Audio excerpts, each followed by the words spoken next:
All right. Good afternoon, everyone. Thank you for joining us today to talk about something supported by the vast majority of Kentuckians. That's medical cannabis. Since day one of my administration, we've focused on addressing the issues that Kentuckians face when they sit down at their kitchen table.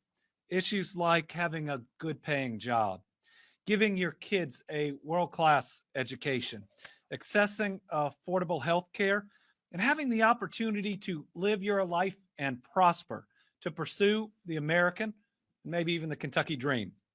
We're doing everything we can to make sure that families across our great Commonwealth have every opportunity to thrive. But far too many of our people face the obstacle of having chronic or terminal diseases like cancer. We have some of the highest rates of cancer in the nation. Many other Kentuckians suffer from post-traumatic stress disorder, epilepsy, seizures, ALS, Parkinson's disease, and chronic pain. We're working on expanding access to healthcare for all of our families because basic healthcare is a human right. The highest quality healthcare is a human right. And when it comes to treatment, current options often include powerful, addictive opioids that are prescribed to manage pain. In 2021, we lost 2,250 Kentuckians to a drug overdose. Each one is a child of God. These are people we know, people we love, people we miss. They're missed by their families. It may be a brother, a sister, a mom, or a dad. Sometimes they're even our children. I have seen the devastation of opioids. That's why, as Attorney General, I filed more lawsuits against opioid manufacturers and distributors than any other state, much less any other Attorney General. It's also why I personally argued so many of those motions in court. They were just that important. And while I wasn't consulted on the settlements of many of those cases, I pray that the dollars that are secured will go to help every Kentuckian and every Kentucky community that has been impacted and been harmed by opioids. During my time as Attorney General, I also listened and learned that for many Kentuckians suffering from chronic medical conditions, there's another way to manage the pain without the threat of addiction. A recent study showed a 64% reduction in opioid use among chronic pain patients who used medical cannabis. Yet for years, including this last legislative session, medical cannabis has failed to pass, even as nearly 90% of Kentuckians now favor it. And many have stepped forward to share their stories on how their quality of life has improved because of medical cannabis. Stories like a mom who was able to free herself from addiction to opioids. A lady who suffers from migraines, a type that can cause strokes, used cannabis to treat her symptoms after other prescriptions had failed. Mother of a veteran who approached me at a baseball game to talk about how her son had been through multiple deployments, 3 IED explosions, and the last one had caused post-traumatic stress disorder that only medical cannabis had ultimately provided relief.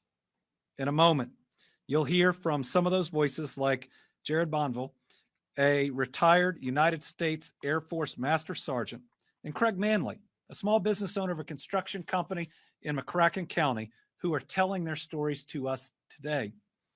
Also here is Linda McLean of Louisville's OBGYN and addiction specialist, who served on our Team Kentucky Medical Cannabis Advisory Council, a group of experts and advocates who traveled across the state to hear what Kentuckians had to say on this topic. A summary from the committee included these findings. Kentuckians of all ages are suffering from chronic conditions. Medical providers are prescribing opioids and painkillers that are not providing relief, and Kentuckians are fearful of falling into addiction. Kentuckians are leaving this state to access medical cannabis, some of them leaving this state for good to go to a place where medical cannabis is legal. They want to be able to return to the Commonwealth if they can without breaking the law. In fact, Kentucky's failure to pass medical cannabis has created an unfair and an untenable reality. I want to show you a map of at least 37 states that allow for medical and or recreational cannabis. Look at that. Now, I want to zoom in on Kentucky and our surrounding states. Here is our reality, that you can purchase cannabis to treat a medical condition in Illinois, and you can use that medical cannabis in West Virginia. But while you're traveling through Kentucky, you're a criminal. That's not right for something that's legal in these other states and being used to treat such serious conditions.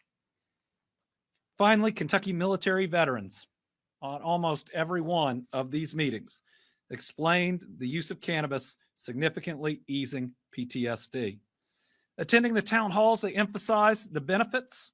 Some described the inability to sleep because of PTSD, while others reported being prescribed, you're going to hear about this, multiple medications to ease pain, treat anxiety, sleep, or to move their joints fully. A veteran from Northern Kentucky who served in both Iraq and Afghanistan described his daily struggle after being prescribed 13 medications that weren't effective, which left him contemplating suicide.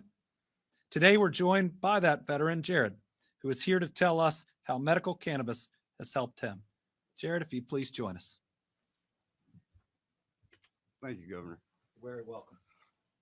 This opportunity is absolutely amazing, and I wanted to thank you for the steps that you're taking today to make my lives and the other veterans in Northern Kentucky, in Kentucky, a little bit better.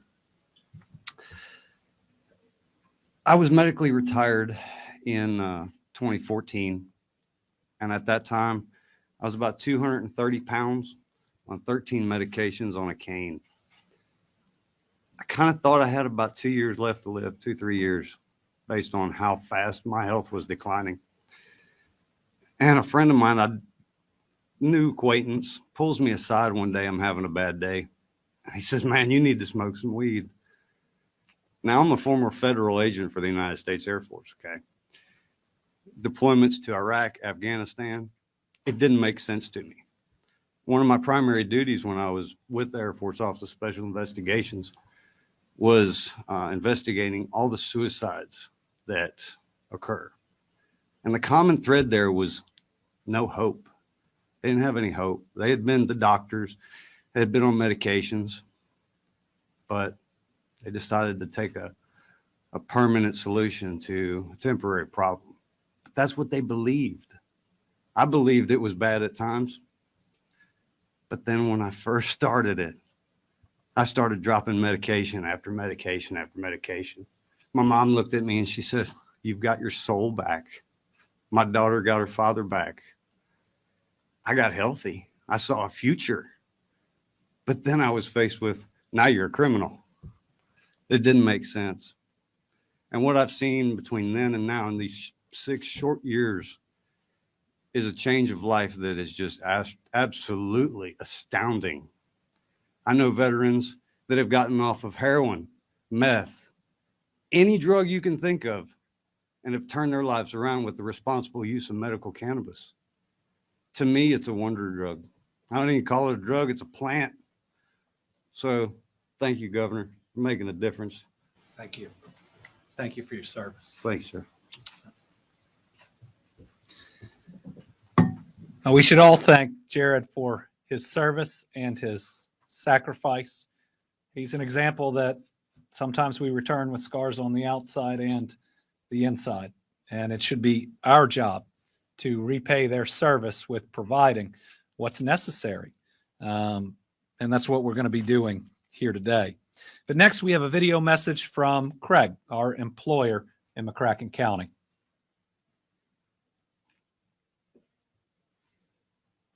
My name's Craig Manley. I own a small construction company.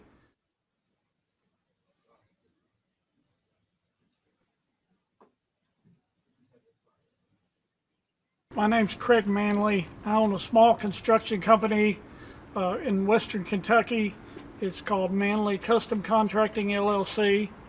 And the reason that I'm here today is talk about medical marijuana. In 2011, when we had the bad flood here, I cut my sciatic nerve in half, and I was laid up for 4 months, and there wasn't anything that was taking the pain away. A friend of mine came to me one day and said, "Here, this will help you," and gave me some pills to take. I was desperate, and I tried them, and they did ease the pain. They calmed it down to where I could rest and where I could heal. I found out later that that was THC. And it had no side effects, and it did not do anything to me like what I had always heard that it would. The kind of work that we do here is physical, and it's demanding, and it causes a lot of pain. And the thing that I found out about it is medical marijuana is a way to ease that pain without messing with your body. It's like it's a harmless painkiller. It eases you. You take someone that works in what we do, if they get on prescription painkillers, they're dangerous to work around. So that leaves two other alternatives to pain. One is alcohol. The only thing is when you have a man that gets hurting real bad and he turns to alcohol at night to ease the pain, you've got the problem of him coming to work the next morning hungover. Now, if you have someone that goes home at night and he's hurting really bad and he takes a little bit of THC, it eases that pain. He sleeps good, he's well rested, he comes to work the next morning, he's ready to work, he's bright and he's alert. I am very conservative. Both sides want to help people. It has nothing to do with your views politically. Thank you to Craig for speaking up. It is clear that Kentuckians want medical cannabis. A total of 37 states, the District of Columbia, Guam, Puerto Rico, and the U.S. Virgin Islands all allow cannabis for medical use by qualified individuals. In May of 2021, Alabama legalized medical cannabis. This year, Mississippi and Rhode Island did the same. Kentucky's neighboring states of Ohio, Illinois, Missouri, and West Virginia have legalized medical cannabis.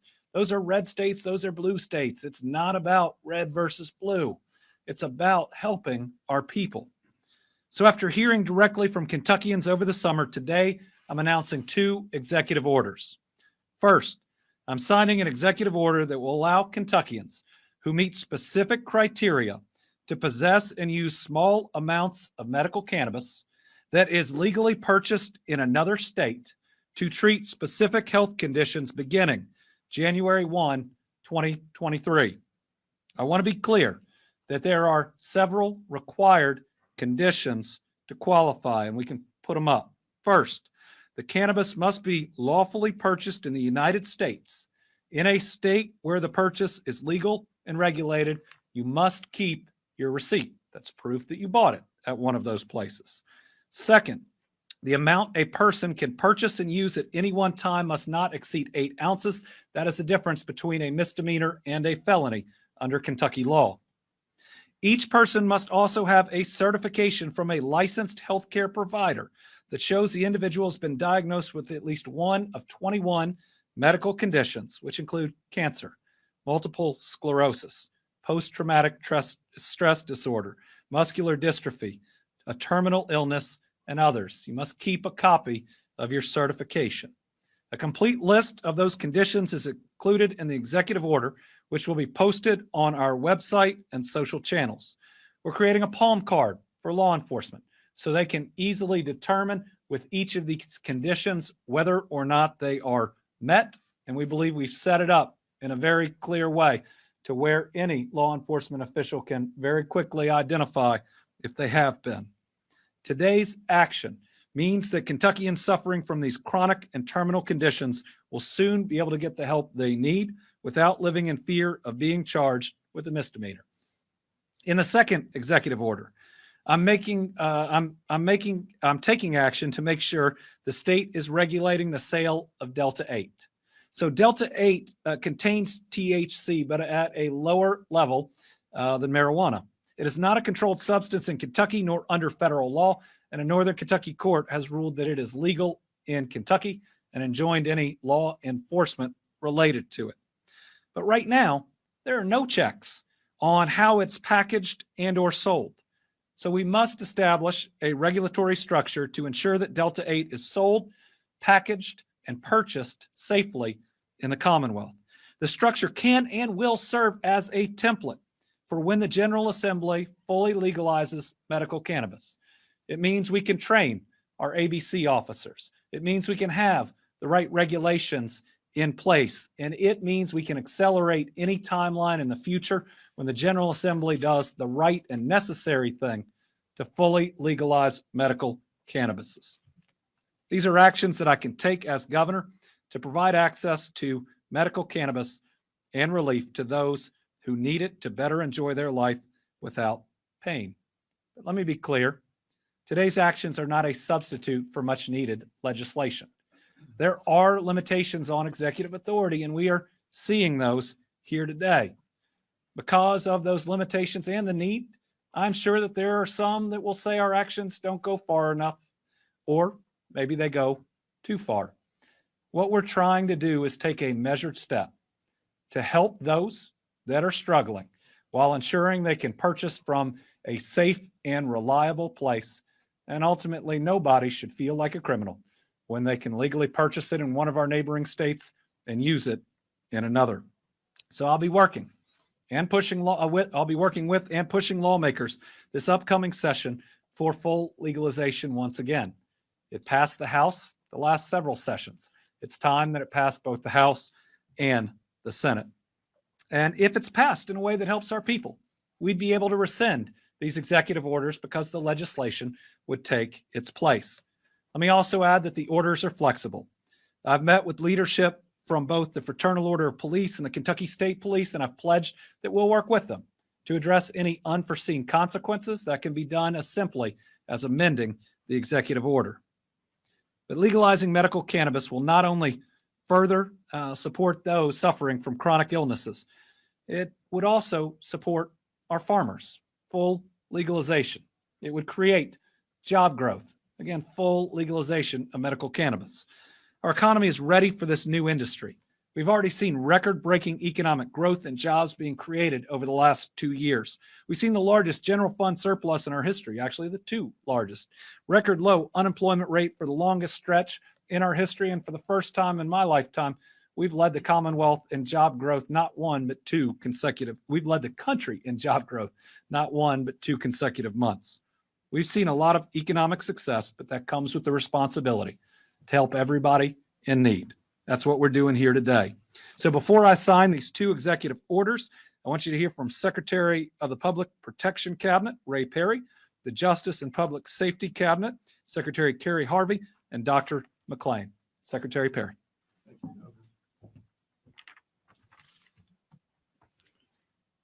So I'll be very brief. First off, I want to thank you, Governor, for asking me to be a part of the Medical Cannabis Advisory Committee.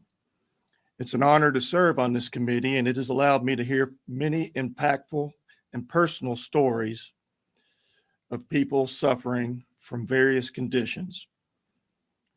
I want to thank all 3,500 people who participated in the online survey and who took the time to show up at one of our 4 town hall meetings. Each story was very touching, and quite honestly, it was hard to hear. The desperation of people who are suffering when we know it's legal in 37 other states. It took bravery to overcome anxiety and often physical pain to stand at these town hall meetings. We saw it in their faces. But they did it because they wanted their stories heard, not only for themselves, but for their family, friends, and fellow Kentuckians. Today, I'm happy to say their stories made a difference. That's all I have to say. With that, I would like to introduce Justice Cabinet Secretary Kerry Harvey. Thank you. Thank you, Ray. Good afternoon. It's good to be with you today. The governor's actions that he's announced today uses his executive power to help, to provide real help to Kentuckians who suffer from debilitating chronic conditions. The governor's compassionate action moves Kentucky a step closer to the rest of America in terms of access to medical cannabis. In June, Governor Beshear named the Team Kentucky Medical Cannabis Advisory Committee that Secretary Perry and I were honored to co-chair. He did so when the legislature failed to act on this issue in the most recent session. And he did so because thousands of Kentuckians suffer from chronic, debilitating conditions that can be relieved by the appropriate use of medical cannabis, a treatment that's already available to the overwhelming majority of Americans, but not to Kentuckians. Our committee traveled the Commonwealth visiting with hundreds of Kentuckians who are keenly interested in this issue. These Kentuckians included veterans, physicians, business owners, parents, judges, teachers, prosecutors, Republicans, and Democrats. We found, just as public polling has consistently demonstrated, that Kentuckians support access to medical cannabis in overwhelming majorities. But the polls can't measure, the polls can't tell us how very personal this is for so many Kentuckians. The inability to legally access medical cannabis is hurting these folks. And these folks are our fellow Kentuckians. They're our friends and they're our neighbors. And this inability to access this beneficial substance is diminishing their quality of life. Today's action will help those people. During our travels, we heard from many Kentuckians who use medical cannabis for its beneficial effects, but they can do so only by violating existing Kentucky law. These Kentuckians leave the Commonwealth to legally obtain cannabis in one of the 37 states where it's already legal. But until today, they risk prosecution and conviction when they return to the Commonwealth for simply seeking medical treatment already available to most Americans. Others that we encountered reported that they've made the agonizing choice to forego this beneficial medical treatment out of fear that they would be violating the law. And what an awful choice that must be. The action taken today will help many of these Kentuckians, but as the governor indicated, only legislative action can bring us fully in step with the rest of the nation. One of our committee members is Dr. Linda McLean, an OBGYN and addiction specialist practicing in Louisville. And I think I should, before we go on, recognize all of the wonderful Kentuckians who served on our committee and who gave their time and their talents to this very important issue. Dr. McLean has been on the front lines of this. She managed a medical cannabis clinic at one point in her career in a state where it's legal. And so I'd like to invite Dr. McLean to say a few words and share her firsthand experience with the group. Dr. McLean.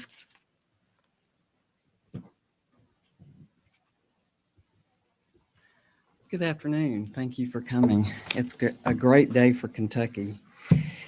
As Secretary Harvey mentioned, I have managed a clinic in Georgia. In 2015, Georgia legalized medical marijuana, and I opened the first and probably had the largest clinic in Georgia at that time. Over a 2-year span, I managed and treated over 400 patients with many, many different chronic conditions. I heard stories very similar to what we heard at our town hall meetings and saw these patients were desperate for help. When patients came to my clinic, this was their last resort. These patients weren't seeking to get high. They simply wanted to get relief. And even patients that can't take standard medications, narcotics, with liver or renal disease are able to take cannabis very simply, easily. It's well tolerated. The psychoactive effects that we often hear about can be managed. It can be almost eliminated or diminished considerably when you combine it with CBD. So the therapies are there to treat patients and to help our fellow Kentuckians. One of the most important things that I think we can do with medical marijuana is, as a physician, as a provider, offer this as a first choice, not as a last resort. Hopefully, we can diminish the number of narcotic prescriptions that are written and have a positive impact on the opioid epidemic that I have seen over the last decade destroy our family, and it's destroying our country. So I applaud the governor. I'm very excited about what we're doing today, and it's just one step toward a full medical marijuana law. All right. Again, thank you. Stay up here. We're going to sign the executive orders. So now we're going to sign both orders, and then I will open it up to questions. So the first one I will sign will allow Kentuckians suffering from conditions like chronic pain and PTSD to possess and use small amounts of legally purchased cannabis beginning January 1. We want to make sure we get the education out on what's required to everybody, and that gives us enough time. And then I'll sign the one on Delta 8.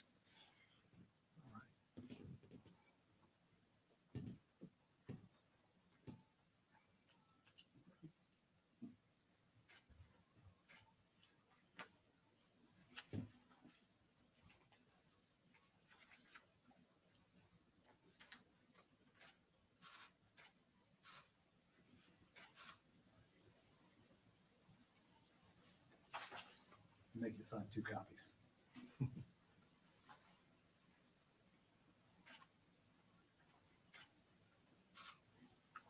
All right. And now this one is on Delta 8.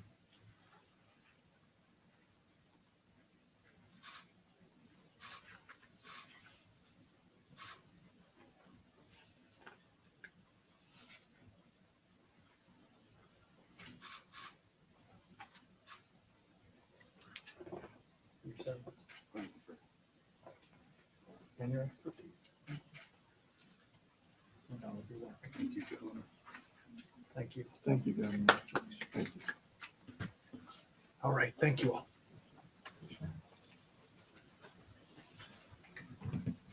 Okay, I don't have a list, so we'll do this old school. And if you've got a question, I'll take it. Tom. Well, this is normal. There you go. Tom Latek. And I got another one here. Yes, you do. What's, I guess maybe this is more Secretary Harvey's question. No, go ahead. Okay. He was obviously top federal prosecutor for the eastern half of Kentucky, prosecuted drug crimes. Mhm. What caused him to change his mind? So as you see here today, you actually heard from both the former Attorney General, the top state prosecutor, as well as a former U.S. attorney. And we've had these conversations, looking at the devastation of opioids and realizing that there is a better option has led both of us to where we are today. Opioids are far too powerful for what they've been prescribed for so long. And I will tell you, for me, I thought this was the right thing, but when that mother sat down next to me on the bleachers and talked to me about her son being through his 3rd IED explosion, and this was the only thing that helped, it is the least that we can do. And we have to provide relief to those that have sacrificed for us. But I think you'll find that while some prosecutors may differ with what we've seen out there with fentanyl, with everything that's there, that this is something that's already legal in 37 states. It's coming everywhere in the United States. This is just a step that can provide relief to some of our folks now as we wait for legislative action. Governor, how will this work with, like, if, for instance, there's a husband or a wife who needs it and the spouse goes out of town and gets it for them and they're stopped by the... So there is a caregiver allowance, but people need to be real careful to make sure they're following each and all the conditions. They are specific conditions so that we can tailor this in a way to where we have. We know that people are purchasing something that's been inspected, that's in somebody else's regulatory structure, that we are trying to create it strict enough to where there can't be diversion. In other words, somebody buys it and then later sells it. So what I'd ask is that everybody look very carefully at the conditions in the full executive order, and we're going to be putting up some primers to help people to get it done. But you need to prove that you are a caregiver if you are going to be the purchaser, right? If you are the purchaser and you don't have the medical condition, then you need to make sure you qualify separately under it. If not, you need to travel together to get that done. Is there an age requirement on this? Like The caregiver hits that as well. There are children that suffer from horrendous seizures. And so as you look at the executive order, a caregiver would still have to qualify, and the caregiver themselves would have to be old enough to legally purchase in another state, again, with all the other conditions met. and can they give that then to a child? That would be allowed in this, provided they can meet all of the specific criteria, and that means that the child qualifies for a real serious chronic condition. And so again, I mean, I think it's drawn specific enough to hopefully we won't see fear mongering, but that would mean a child has severe epilepsy, or Have you seen those videos of these children? it's tough. Yes. Governor, will there be practices in place to perhaps alter or change what medical conditions qualify under this plan? Say things like generalized anxiety disorder, other mental health issues that have shown some benefit in studies with medicinal cannabis use, other physical disabilities, and how will that be approached? Who will be the oversight agency on that? So the fact that this is an executive order means it can be changed by the executive. So just like we'll be working with law enforcement in case there are unintended consequences, we can also work with the medical community on adding, or if there is scientific evidence that disproves any piece. We can and want to be fluid on it. It'd have to be on a going forward basis, though. So if you have a condition that is not included in the list, and you want to talk to our administration on it, we want to be open to that. But understand it needs to be added before it would be allowed. So again, we want to make sure, and that's what January 1st is giving us time to do, that those who want to or need to treat a specific condition know everything they're going to need to do, and law enforcement and prosecutors and judges do as well. You said this is not a substitute for much needed legislation. Can you talk about what you'd like to see happen ultimately? Well, so this is not a substitute for much needed legislation, though I believe it's the biggest step towards medical marijuana that we have ever seen in this state. But we need legislation to allow for the cultivation and purchase and sale right here in Kentucky. And what that will do is probably create a better system where doctors and patients and the ultimate providers and retail can all work together in a system regulated by the Commonwealth to where people can get relief in their own community. Without legislative action, we're also missing out on all the jobs. 37, 38 other states have it, are able to ultimately benefit economically from it. And at a time when water's drying up in so many other places, we are in a position to create a lot of jobs out of it. But I also think that legislation will give people even more comfort in being able to purchase what would then be a fully legal substance in Kentucky to treat their condition. Yeah. Are you concerned at all after the General Assembly trimmed back some of your powers with executive orders during the pandemic? Would this also be subject to it? This executive order is based on the constitutional pardon power of a governor.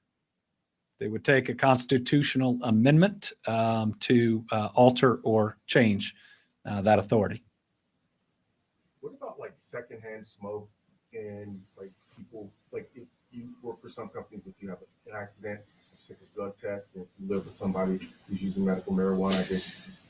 So this is an important point in that nothing in this executive order impacts any type of rules that an employer places on their employees. And so they need to talk to their employer if this is a step that they want to take to treat a condition, and also be cognizant of potential, secondhand smoke and whether you would actually test positive from that. But people need to be real thoughtful of that. And again, legislation changes so much of that and can. And so we want to be very clear on how you go about doing this, but also everybody to be real thoughtful of whether or not it is the right decision with their condition and their situation. We want to be especially clear for January 1st for people to know exactly how to go about it, what to keep, what type of proof to have, and even have that palm card for law enforcement. So no one can ever use this as an excuse if they're engaged in other activity that would not fall within medical cannabis.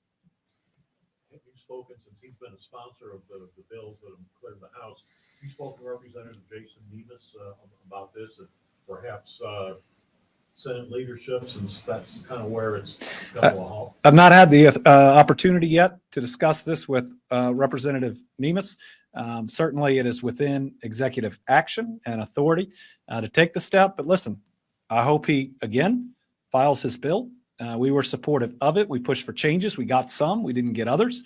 I think that the steps we're taking with Delta 8 will allow an accelerated timeline for any bill that he puts up. He got it through the House. That's a good thing. Now we need to get it through the Senate. And I think that those that support legislation should also support this, because it's not about whether we can get it through this part or this part. It's about the people. It's about people that are suffering. And I hope we can provide them this form of relief if they qualify until legislation's passed. But I would anticipate legislation will provide relief to more individuals than the executive order. Now here, you still have to travel. You still have to meet certain conditions. Certainly those suffering that this could help, having it more accessible after legislation, legalizing medical cannabis in Kentucky, that would be optimal. Senate leadership that you were talking about, I just talked to them today. They keep bringing up, we need more studies. We need to see the medical effects, or the really medical benefits. We need to see more studies, and the polls that we're hearing about, vast majority of Kentuckians wanting them, they haven't seen those polls. They claim that are they even accurate polls? Your reaction to that? I'll take Jared's word. This is a veteran who served our country. This is somebody who's gotten off 13 medications. This is somebody who's not only speaking for himself, but so many other veterans. And we didn't just do this overnight. We traveled the entire state. We had experts and others on a committee. We heard from people directly. We did all the things the General Assembly hasn't done to go out and to secure that information, and we're happy to provide it for them. But if 38 other states have done this, there's plenty of information out there on it. There's a difference between a stalling tactic and truly needing more information. There's enough out there. So you don't believe more studies are needed? No. Governor, are Kentuckians even eligible to purchase medical marijuana in states where it's only medical marijuana, or will they have to travel to states where it's full legal? So it's state by state, but there are states that allow for medical marijuana that you can make purchases if you are from another state. Again, that's another thing that people need to look at, right? Where are you traveling and what are their rules and regulations? And we'll put those up too. So I again want to emphasize that this is time to make a plan on how to do it and how to do it right. Now, you can purchase from a state that is recreational, but only, again, if it's legal there, if it's under 8 ounces and you have the certification from a doctor about your condition. And so the purchase is allowed in both types of states, but you still have to meet all those same specifications. So 8 ounces is the limit. 8 ounces is the difference between a felony and a misdemeanor in Kentucky. And so that's where we've set the limit. You have another comment, Jim? Governor, one good thing about the VA system. Come on. You can talk at this podium anytime you want. Thanks, sir. One good thing for veterans for the medical cannabis that makes it a lot easier is if you've gone through the VA medical system and your disabilities are actually documented. specifically in Ohio's medical system, you walk into the doctor, you print out your disability list, and it's signed off because it's already been identified by a medical professional that this issue that you have can be taken care of. When I had a Ohio medical card, my appointment lasted 5 minutes, and he thanked me because all the documentation was already done. Could you step up to the podium a little bit more? And Yes, sir. Could you talk a bit again about how this has changed or saved your life? Oh, absolutely. Before I started using cannabis and got Miss Recon here, I would maybe leave the house for 2 or 3 hours, and then I'd probably not leave again for a couple days. I had 4 to 5 concussions throughout my tours, and I got to a point where if there was a word that was over 3 syllables or over 2 syllables, I couldn't use it. So I go from having several college degrees and not even be able to say a word. So that was one difficulty, but the suicidal portion of it, which to me, it didn't make any sense at all. There was a disconnect in my brain that made no sense. And the second I added medical cannabis to it, things got better. And it made no sense to me. But then when I started researching it, I realized, wow, this is amazing. The amount of research that currently exists is just astounding. And it's difficult to get it out because of the restrictions that our government puts on this. Most people are scared to discuss it in public. I mean, me, rightfully so, being a prior federal agent, this changes you. Now you realize that there's certain things out there that exist when used responsibly can do amazing work. I've seen it firsthand. Thank you all very much. Winnie